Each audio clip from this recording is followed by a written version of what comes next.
was left on a line, hung still like time that won't come back. And yet her voice, though hoarse with weight, still lifted through the silent sky.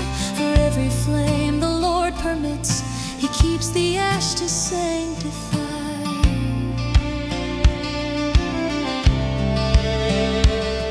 I know He sees, I know He hears, I know He counts these thirsty years. So let my soul be what He tills, a garden made by fire and hills. Sing it with me.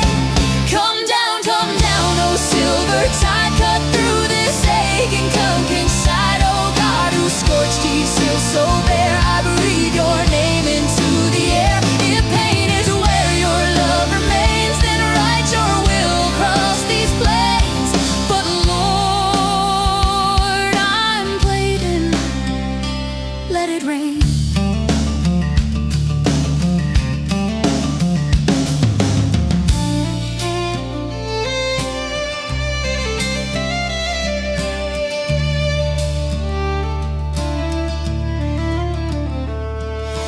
Just as all seemed lost to flame, she reached and felt a single sign.